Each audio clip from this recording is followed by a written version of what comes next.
coming into the final hour here. And some of the data coming out of just this whole COVID experience has brought to light some of these deeply rooted issues of difference in care we see connected with economic status, race.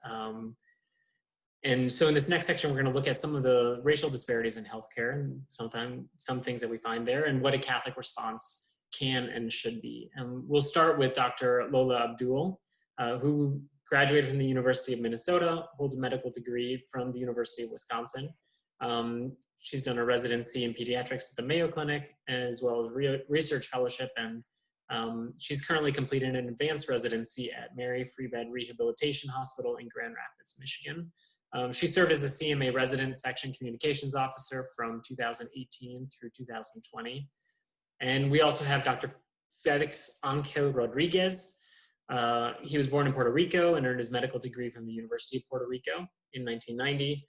He completed a residency in internal medicine and fellowship in hematology at the University of Connecticut and has been practicing in a private hematology and oncology practice in Southern Florida since 2002.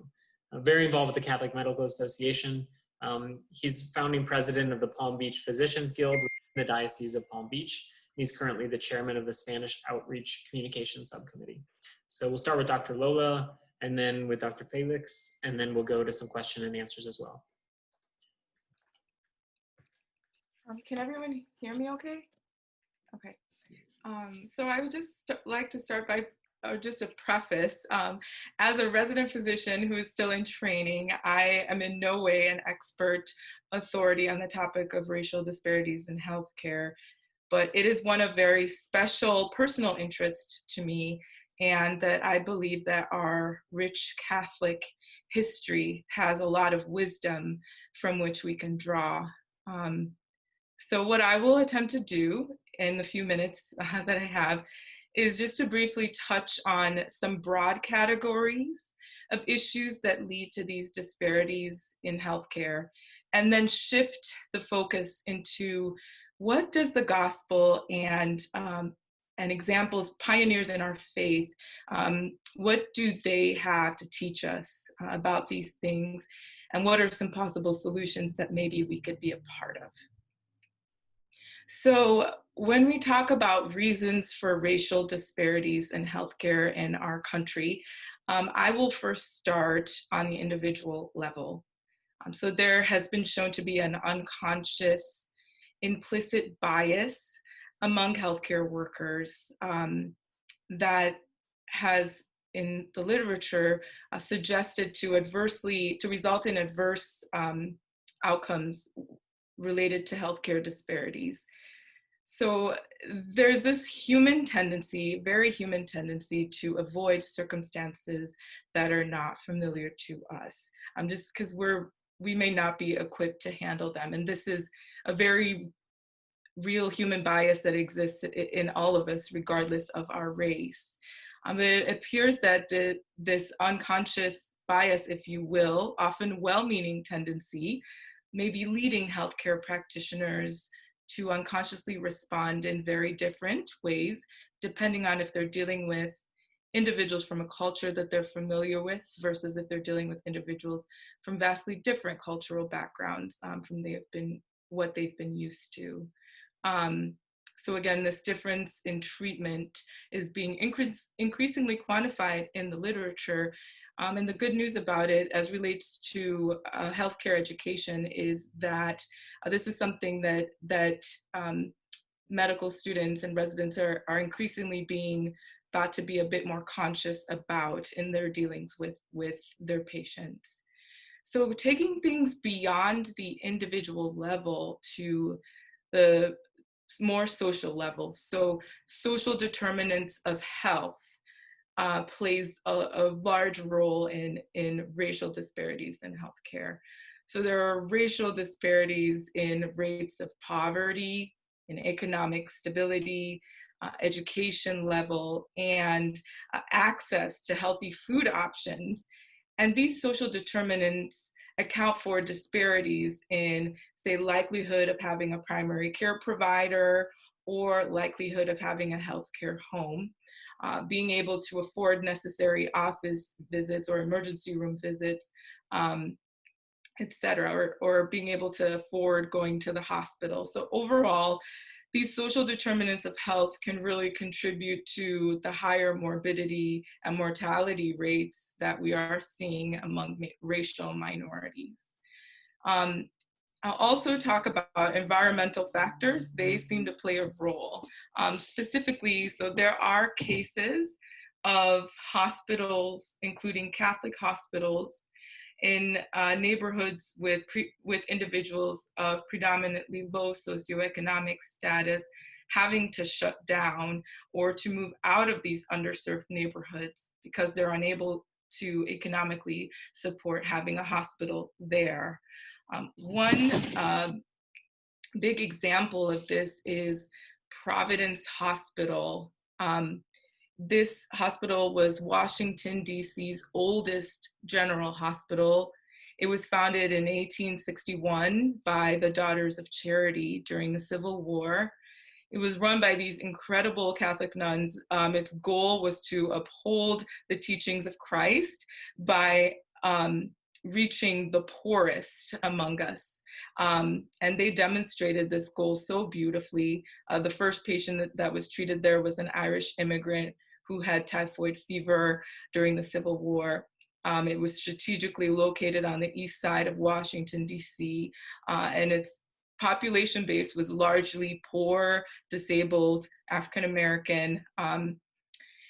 Unfortunately, when the hospital finalized its closure on April 30th of 2019, several religious leaders expressed some of their concerns. So in the words of Sister Anne Louise Nadeau, this is a sister who serves as director of Pax Christi USA. I'll just read you a quote that she said about her thoughts on the issue. The thought of closing a Catholic hospital, which provides screening, preventive care, and treatment to the population of East Washington, D.C., is a scandal. If we use the gospel and Catholic social teaching as measuring sticks, our Catholic tradition is clear that standing with marginalized and disenfranchised people is not an option, it is a mandate. The sister goes on to say, we know and understand that circumstances dictate that some hard decisions need to be made. However, making decisions based on bottom line and profit margins is counter-gospel, and growing a Catholic corporation on the backs of people we're committed to serving is unacceptable. Father Patrick Smith, who is the pastor of St. Augustine Catholic Church, also in Washington, D.C., shared his response to the closure of Providence Hospital. He said, I am afraid that people may get the impression that when we Catholics say pro-life, we're not including Black and brown babies and mothers of low-income families in our definition of lives worth defending, protecting, serving, and saving. He said, I'm afraid that when we as Catholics repeat the truth that the Lord hears the cry of the poor, that truth may fall on deaf ears if we close one of the only 2 hospitals on the east side of the district, knowing that all but one of the 7 other hospitals are concentrated in the wealthiest neighborhoods in the city. So the closure of this hospital and similar hospitals, as well as kind of, talking about all the, or touching on a lot of the issues that could lead to healthcare disparities, all of these can paint a pretty bleak picture kind of before us. But as our faith teaches us, in Christ, we find true answers. In Christ, we find hope. And according to Hebrews 6:19 through 20, we have this hope as an anchor for the soul, firm and secure. It enters the inner sanctuary behind the curtain where our forerunner, Jesus, has entered on our behalf. He has become a high priest forever in the order of Melchizedek. And it's just so beautiful that that we can find hope in our faith, we can find hope in the cross, and to know that if we unite our sufferings and the sufferings of those around us to the cross of Christ, to his sacred heart, that he takes it, he transforms it, he redeems it, and he uses it to glorify his name. And it's also beautiful that God, in his infinite wisdom, chooses not to do his transformative work without us, but he invites us as his body, as his hands and feet, to join him at the forefront of his work of healing, restoration, and redemption. And just a beautiful kind of reminder is just looking back at the history of our Catholic faith. This work of healing and restoration has been so beautifully demonstrated by many of our Catholic brothers and sisters before us. And this has been done since the last century. If you look at the history of a lot of hospitals, a lot of them do find their root in Christ and the mission of Christ. And I know that many religious orders, like the Daughters of Charity, have established hospitals and neighborhoods to meet the needs of the underserved. And I also want to mention the Religious Sisters of Mercy in Alma, Michigan, for example, but there are others who the Religious Sisters of Mercy opened a rural parish mobile clinic in the Diocese of St. Louis with the specific mission of providing high quality, free primary health care for uninsured persons in their community, and they are still going strong. They set a wonderful example about what Christ says about how we respond to the suffering of the least among us. And so some questions, just kind of thinking about what does the gospel say, and these examples say, as I'm thinking for myself and just for all of us, how do we reach across lines of division to become one, as he prayed, even as that we would become one, even as he and the Father are one. How do we gather in people on the outskirts of society, people who have vastly different backgrounds and life experiences from our own?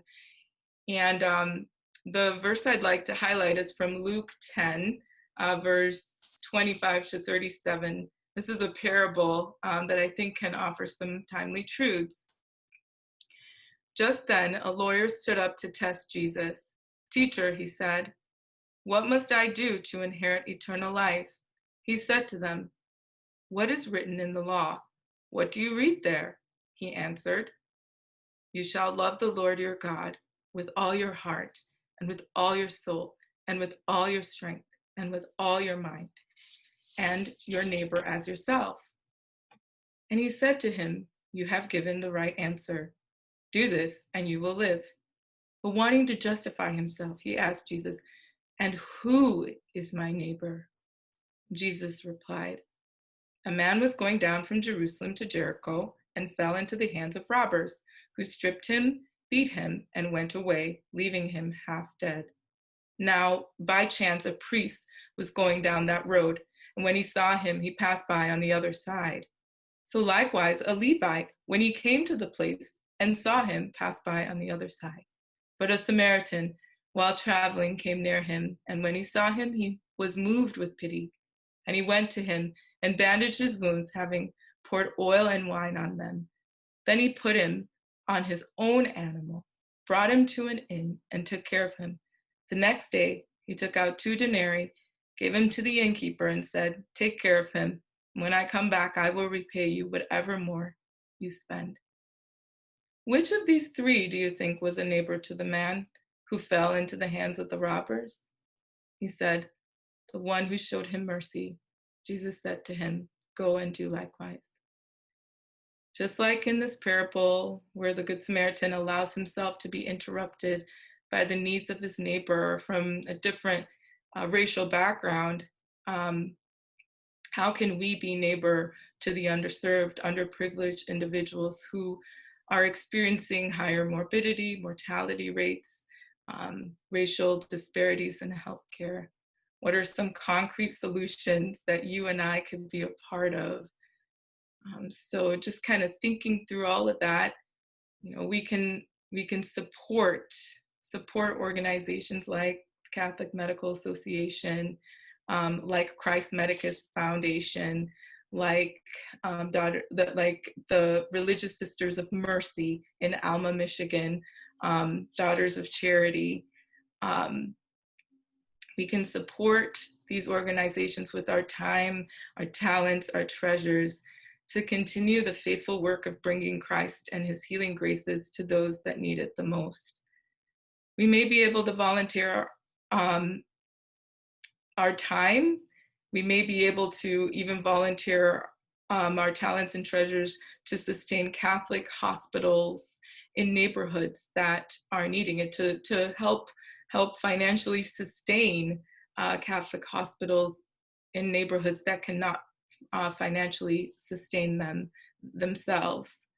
Maybe we can help support free clinics or support medical research or into healthcare conditions that may disproportionately affect disadvantaged populations.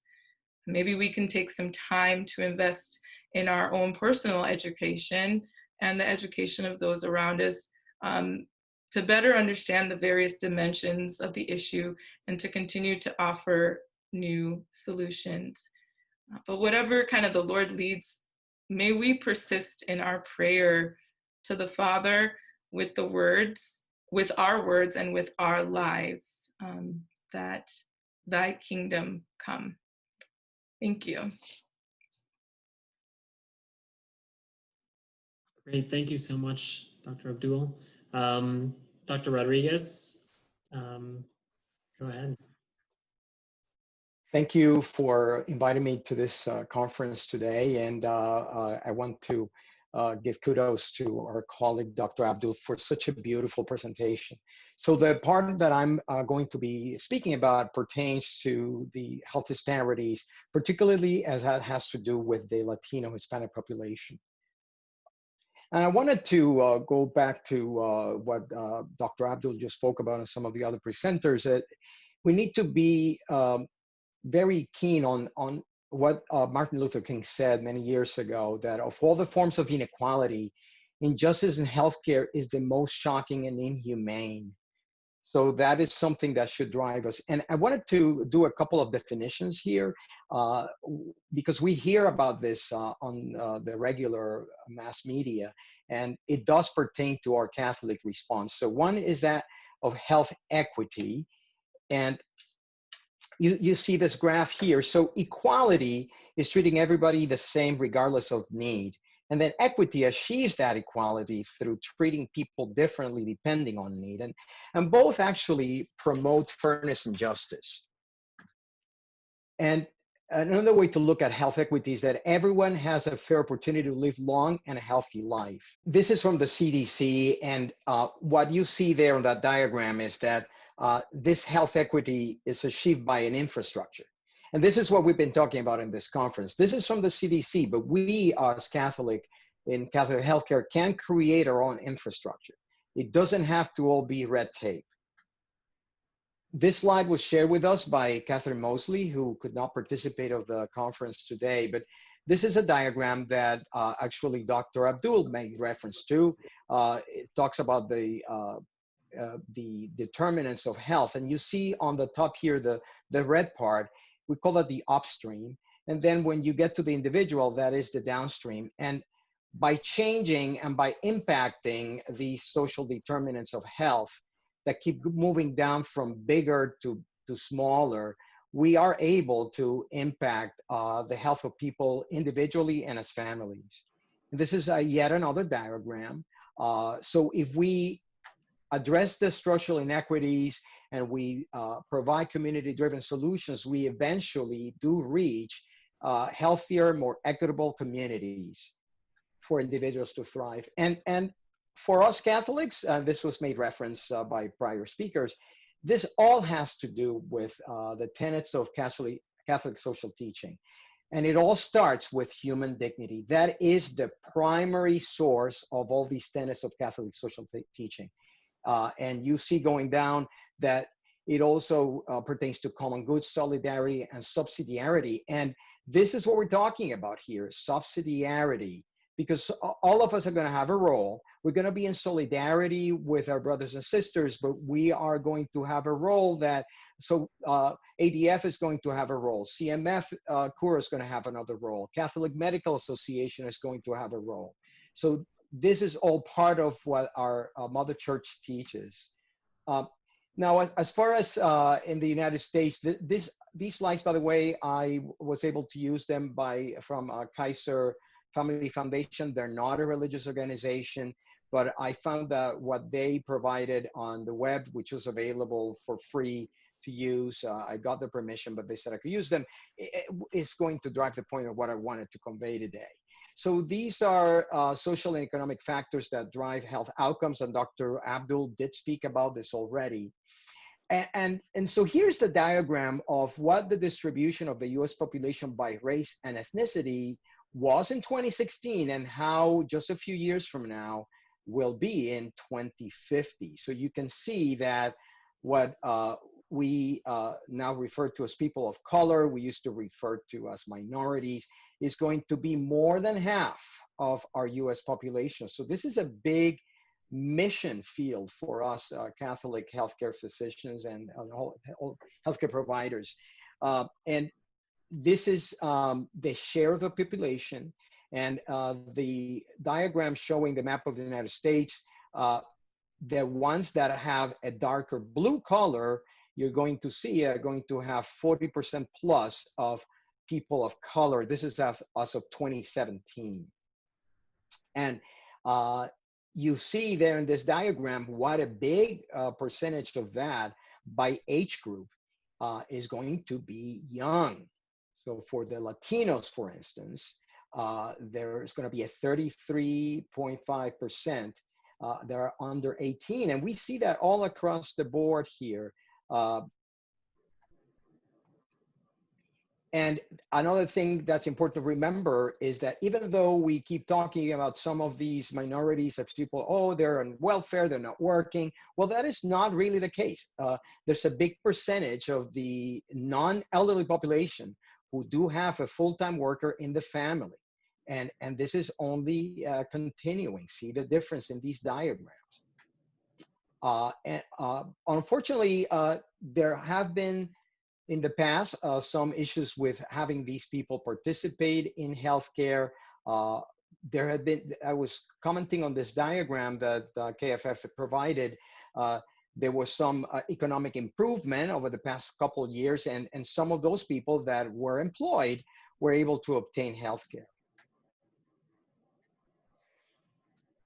Okay, this is not moving to the next slide, and I'm very sorry. Okay, that's not what I wanted to talk about. I'm having a little bit of a technical difficulty here, so bear with me, please.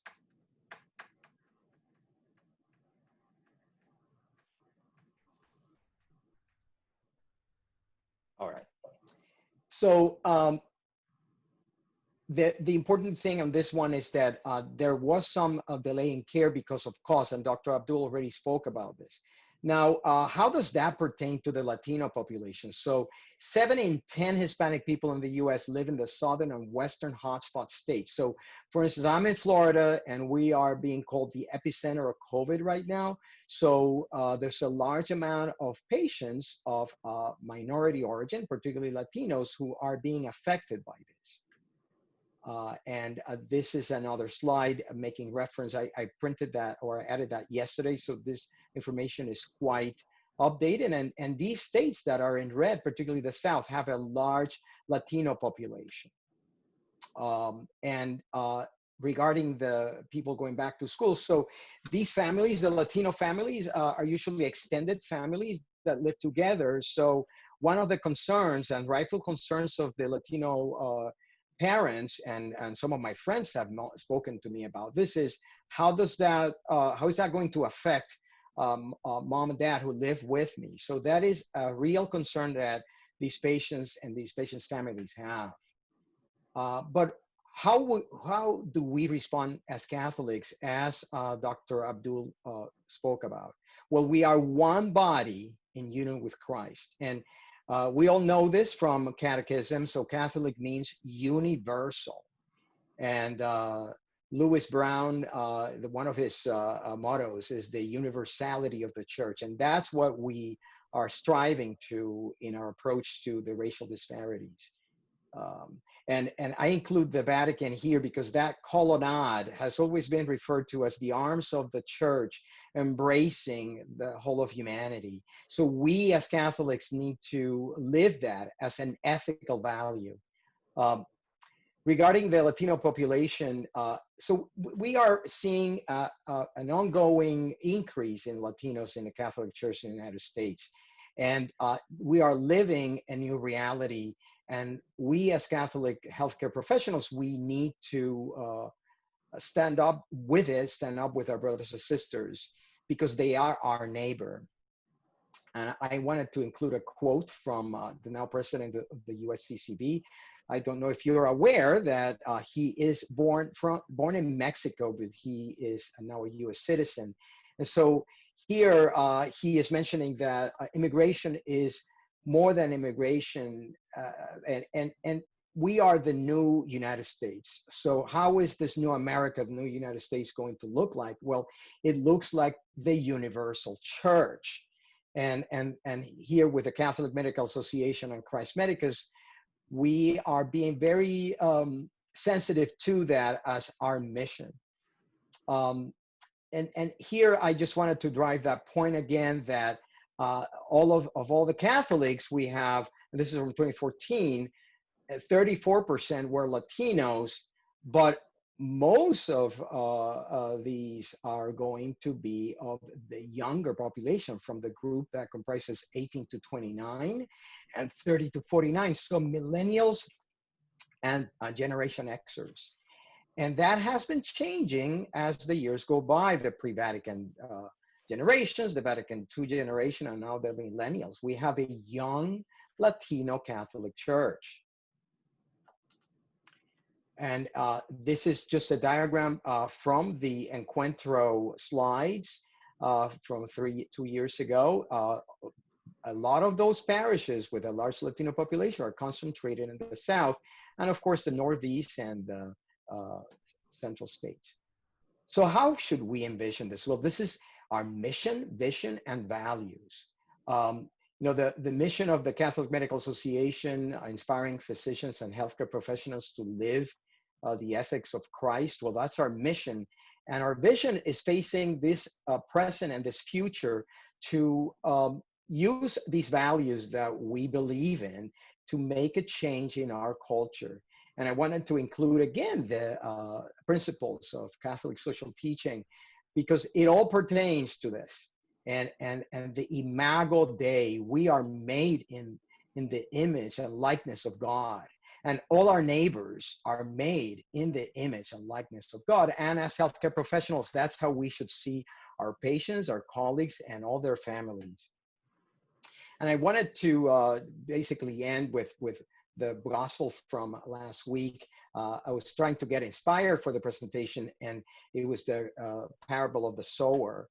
And that parable ends that the seed sown on rich soil is the one who hears the word, understands it, and who indeed bears fruit and yields 100 or 60 or 30-fold. So if we understand this mission, this vision, and these values that we want to imbue the Catholic healthcare with, we are going to yield, the Lord promises, we're going to bear fruit and yield 100 or 60 or 30-fold. That is his promise. And as St. John Paul II said, never tire of firmly speaking out in defense of life from its conception. Do not be deterred from the commitment to defend the dignity of every human person with courageous determination. Christ is with you. Do not be afraid. And I finish with a slide of Our Lady of Guadalupe. She's very close to my heart. So Mary, our Queen and our Mother, intercede for us. Thank you.